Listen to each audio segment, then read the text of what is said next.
Number 20. From the following information, prepare income and expenditure account for the year ending 31st March 2022.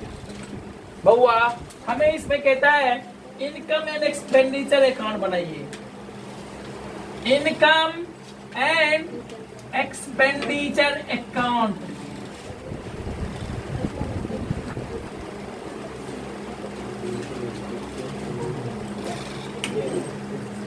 For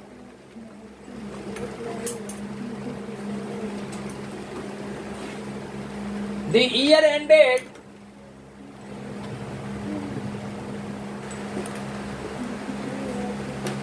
31st March 2022.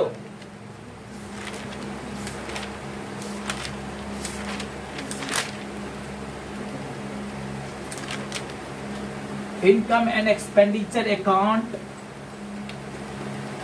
एक nominal account होता है. हमने features में पढ़ा था.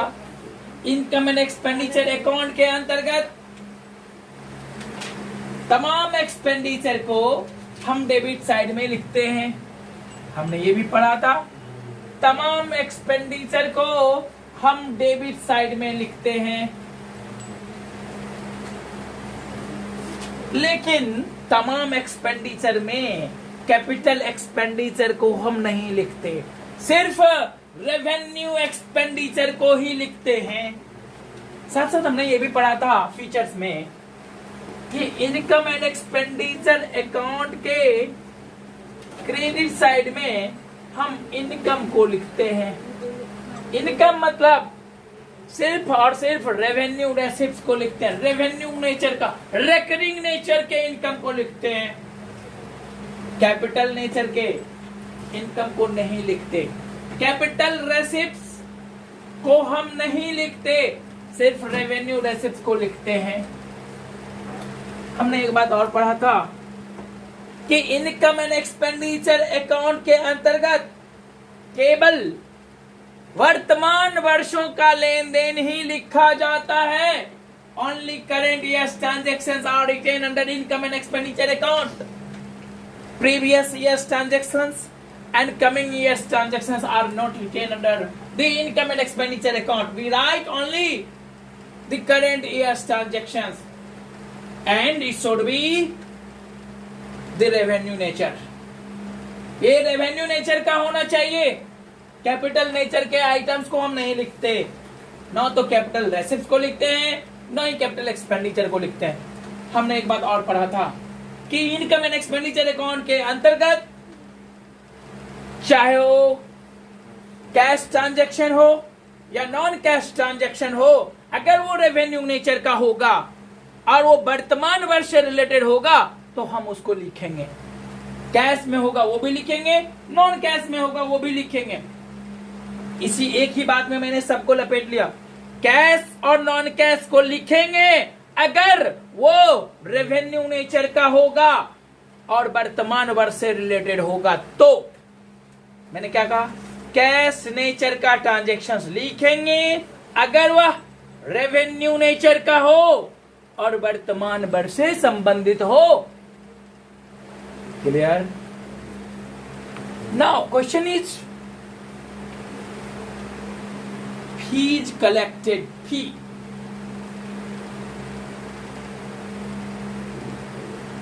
मान लीजिए कोई स्कूल है, स्कूल में फीस जो हम कलेक्ट करते हैं वो तो रेकरिंग नेचर का है ना, बार बार कलेक्ट करते हैं ना. यहां पे लिखेंगे फी तो स्कूल के लिए आमदनी हुआ ना. Fees collected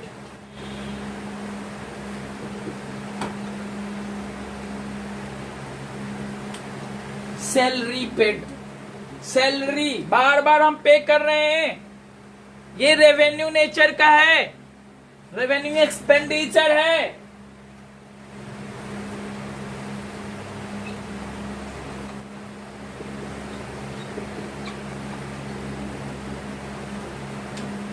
tournament expenses 15,000 rupees. थर्डो जब अगर हम टूर्नामेंट एक्सपेंसेस की बात करते हैं तो सबसे पहले हम इसमें खोजेंगे, देखो जरा कहीं टूर्नामेंट फंड तो नहीं है? अच्छा जी, टूर्नामेंट फंड तो नहीं दिख रहा। अगर टूर्नामेंट फंड नहीं है, इसका मतलब गुल्लक में कुछ भी पैसा पड़ा नहीं है टूर्नामेंट के खर्चे के रिगार्डिंग। टूर्नामेंट फंड एक प्रकार का गुल्लक की तरह काम कर रहा है। टूर्नामेंट एक्सपेंसेस से संबंधित गुल्लक है वो फंड। तो चूंकि क्वेश्चन में टूर्नामेंट फंड है ही नहीं, टूर्नामेंट फंड अगर होता तो हम उसको बैलेंस शीट के लायबिलिटी साइड में लिखते और उसमें से टूर्नामेंट एक्सपेंसेस को घटा लेते। लेकिन टूर्नामेंट फंड है ही नहीं, तब तो पॉकेट से ही एक्सपेंसेस देना पड़ेगा। अगर टूर्नामेंट फंड नहीं है तो टूर्नामेंट एक्सपेंसेस कहां से देना पड़ेगा? पॉकेट से ना। इसीलिए यहां पे लिखेंगे टूर्नामेंट। ये एक्सपेंडिचर हो गया, रेवेन्यू एक्सपेंडिचर हो गया। टूर्नामेंट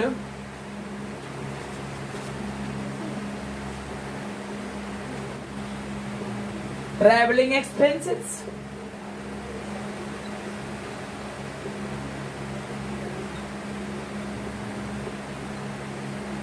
₹18,000। ट्रैवलिंग से रिलेटेड खर्चे बार बार होते रहते हैं। स्टेशनरी से रिलेटेड खर्चे बार बार होते रहते हैं। स्टेशनरी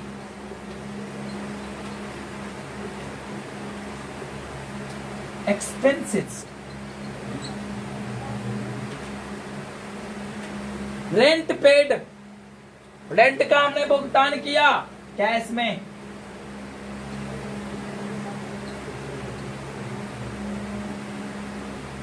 ₹12,000।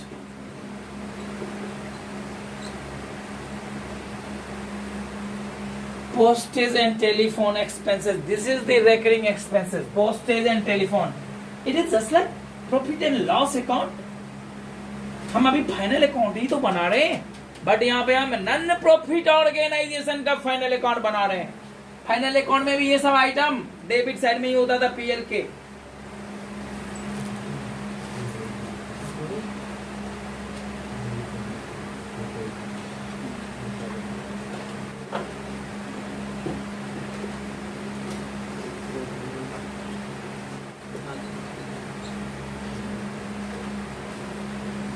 किताब खरीदे, परचेज ऑफ बुक्स, हमने किताब खरीदा, ये हमारा कैपिटल एक्सपेंडिचर है, क्योंकि किताब का प्रयोग हम वर्षों तक करते हैं। लॉन्ग टर्म के लिए ना किताब यूज करते रहेंगे, ऐसा तो नहीं है एक ही अकाउंटिंग ईयर के लिए करेंगे। किताब हम रोज रोज नहीं खरीदते। ये किताब आप जो खरीदे हो रोज रोज खरीदोगे क्या? बिल्कुल नहीं। ये हमारे लिए कैपिटल एक्सपेंडिचर। क्या यहाँ पे हम कैपिटल एक्सपेंडिचर को लिखेंगे? नहीं लिखेंगे। Capital expenditure is not written under the income and expenditure account, यानी कि परचेज ऑफ बुक्स को हम नहीं लिखेंगे। कोई दिक्कत है?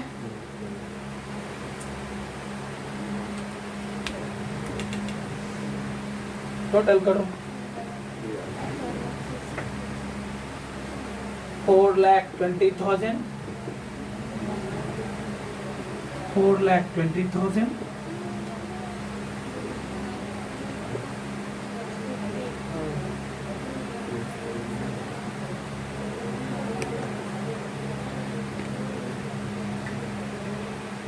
₹50,000 is your surplus. Your surplus is ₹50,000.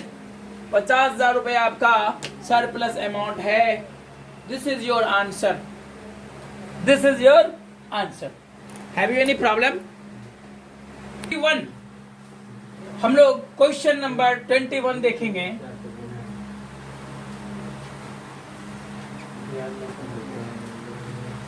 Question number 21 is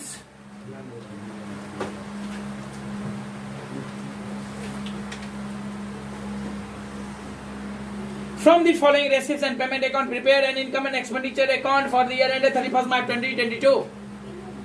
हमें 31st मार्च 2022 को इनकम एंड एक्सपेंडिचर अकाउंट तैयार करना है।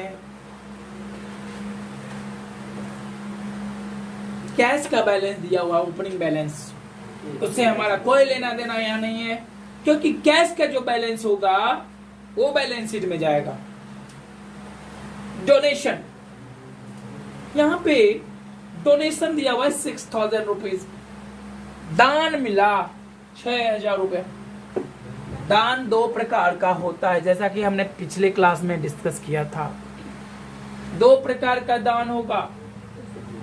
दान एक जनरल दान होगा, जनरल डोनेशन होगा, और एक विशेष दान होगा, स्पेसिफिक डोनेशन होगा। अगर वो जनरल डोनेशन होगा तो वो रेवेन्यू नेचर का होगा, अगर वो विशेष दान होगा, स्पेसिफिक डोनेशन होगा, तो वो कैपिटल नेचर का होगा। यानी कि सीधे है डोनेशन, तो ये रेकरिंग नेचर का आमदनी है। मंदिर में एक दान पेटी होता है, उसमें 10 रुपए, 5 रुपए, 2 रुपए कोई भी बॉक्स में गिरा देता है, तो जनरल डोनेशन हुआ। लेकिन अब किसी ने मंदिर बनवाने के लिए 10 लाख रुपए दान किए, तो ये स्पेसिफिक डोनेशन हुआ। आई बात समझ में? तो स्पेसिफिक डोनेशन कैपिटल नेचर का हुआ, क्योंकि ये 10 लाख रुपए रोज रोज दान नहीं मिलेंगे। लेकिन 2 रुपए, 4 रुपए, 10 रुपए, 11 रुपए, ये रोज का दान है, आता ही रहता है, इसीलिए ये रेवेन्यू नेचर का होगा।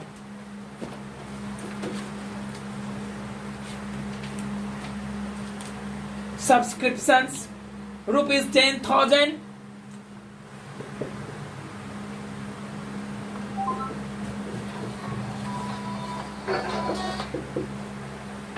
सब्सक्रिप्शंस ₹10,000, इंटरेस्ट हमने अर्न किया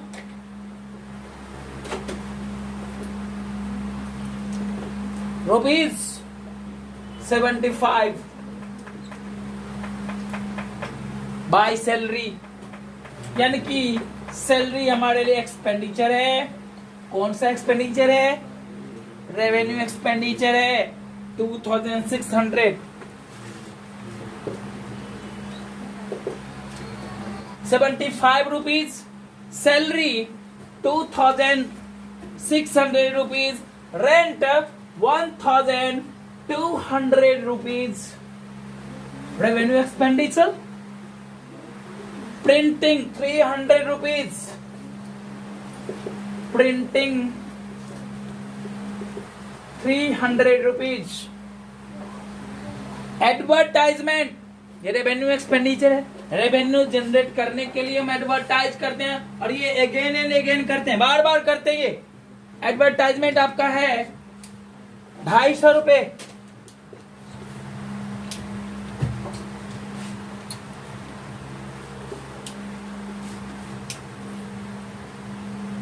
इन्वेस्टमेंट, इन्वेस्टमेंट हमने इन्वेस्ट किया कहीं पे, हमने शेयर खरीदा, हमने जमीन खरीदा, हमने डिवेंचर खरीदा, हमने एफडी में पैसे जमा किए बैंक में।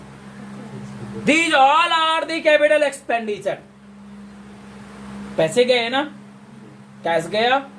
ये रोज रोज हम इन्वेस्ट नहीं करते, कभी कभार हम जमीन खरीदते हैं, कभी कभार हम डिवेंचर खरीदते हैं। This is the investment. Investment is the capital expenditure, it should not be written here. इसे हम नहीं लिखेंगे। Balance CD, closing capital, closing cash balance, closing cash balance should be written under the main balance sheet. Clear? अगर legacy में कुछ भी ना दिया गया हो, अगर लेगेसी में कुछ भी ना दिया गया हो, अगर लेगेसी में कुछ भी नहीं दिया गया है, तो उसे हम कैपिटल रेसिप्ट मानेंगे। अगर लेगेसी के बारे में कुछ क्लियर किया गया है, तभी हम उसको रेवेन्यू रेसिप्ट मानेंगे। लेगेसी के बारे में ऐसा कुछ भी नहीं दिया गया है, इसीलिए ये कैपिटल रेसिप्ट माना जाएगा। क्लियर? टोटल करो।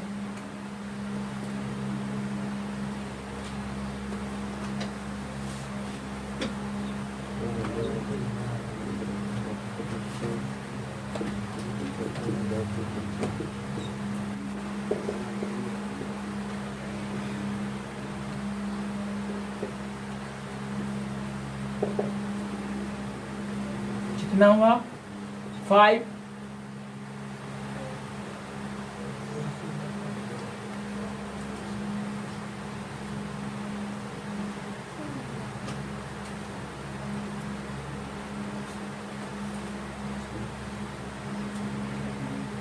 This is your surplus.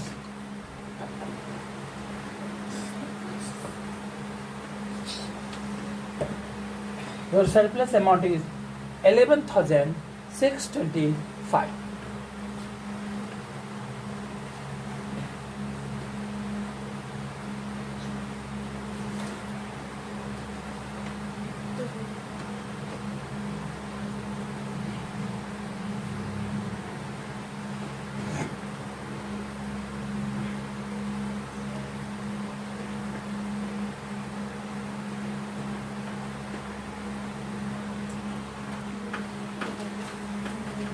Question number 24 is, from the following receipts and payment account, prepare income and expenditure account. Prepare income and expenditure account of Darbhanga Sports Club for the year ended 31st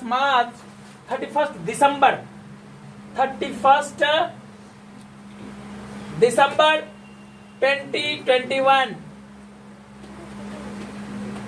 From the following receipts and payment account, prepare income and expenditure account of Darbhanga Sports Club for the year ended 31st December 2020.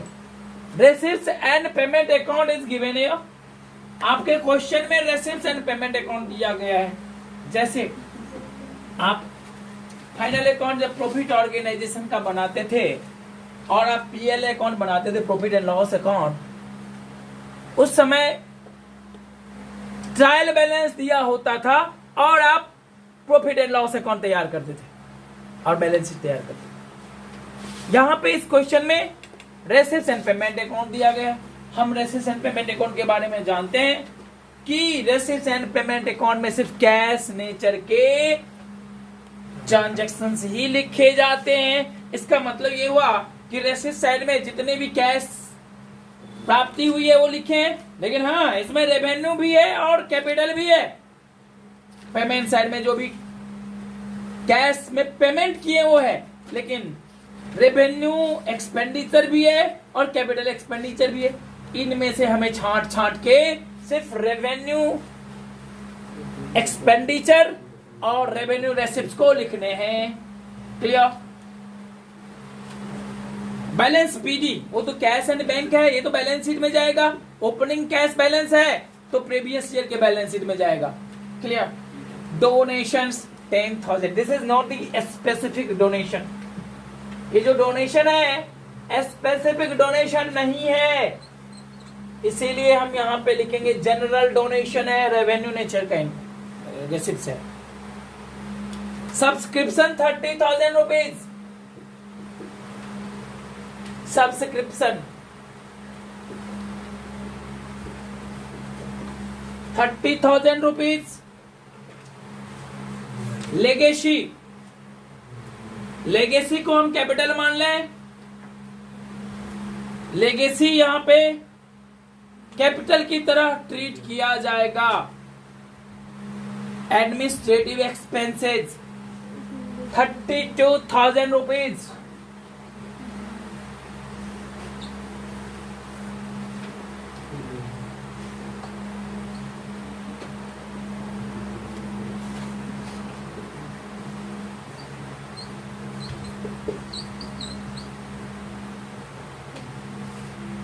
repairs 1,600,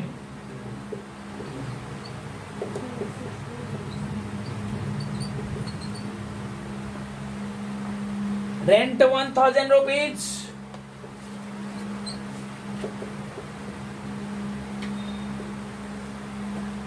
investment is the capital expenditure. Investment क्या है? हमने जमीन खरीदा, ये हमारे लिए investment है। हमने मशीनरी खरीदा, हमारे लिए इन्वेस्टमेंट है। शेयर खरीदा, डिबेंचर खरीदा, हमारे लिए इन्वेस्टमेंट। ये कैपिटल एक्सपेंडिचर है, यहां पे नहीं लिखा जाएगा। Salaries 7,000 rupees.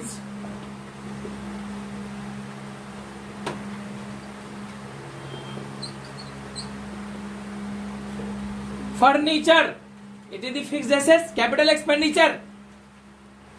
फर्नीचर क्या है? Capital expenditure. हाँ, एक बात नीचे में दिया गया है, अब यहां पे देखो लेगेसी के बारे में दुविधा दे दिया है। नीचे में दिया गया कि managing committee decided to treat 50% of donation and legacy as capital receives and the balance as revenue receives. अब तो डोनेशन का 50% ही रेवेन्यू रिसीव्स होगा। क्लियर नीचे में कह दिया है, अगर इंस्ट्रक्शन दिया है कि डोनेशन का 50% रेवेन्यू माना जाए और 50% कैपिटल माना जाए, तब तो 10,000 का 50% 5,000 होगा ना। ठीक उसी तरह से लेगेसी में भी कह दिया है कि लेगेसी का 50% कैपिटल होगा, बाकी रेवेन्यू होगा। क्वेश्चन में दे रखा है, तब तो हम यहां पे लिखेंगे लेगेसी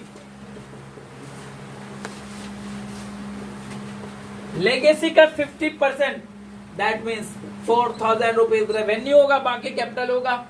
रेवेन्यू को लिखेंगे यहां।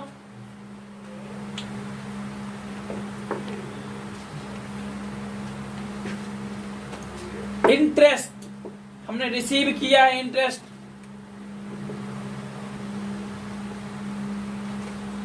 1,400, मिसलेनियस रिसीव्स 3,600।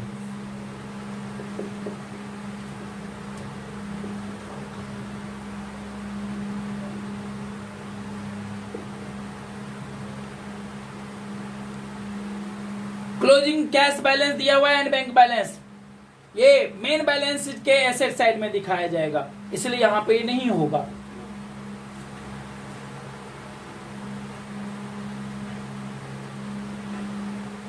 टोटल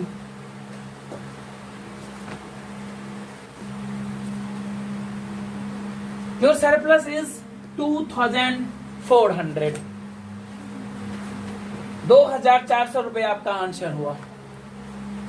किसी को कोई problem? Fardeen, have you any problem? Note कीजिए। तो क्वेश्चन नंबर 28 तक बना के लाओगे। इसमें कुछ एडजस्टमेंट भी है, आप एडजस्टमेंट का एंट्री करोगे। ध्यान रखना कि हमें रेवेन्यू नेचर के आइटम ही लिखने हैं इनकम एंड एक्सपेंडिचर अकाउंट के अंतर्गत। अगर बैलेंस शीट बनाने को कहेगा तो उसे हम बैलेंस शीट में भी मेंशन करेंगे, यदि वो एडजस्टमेंट का आइटम है तो। Thank you.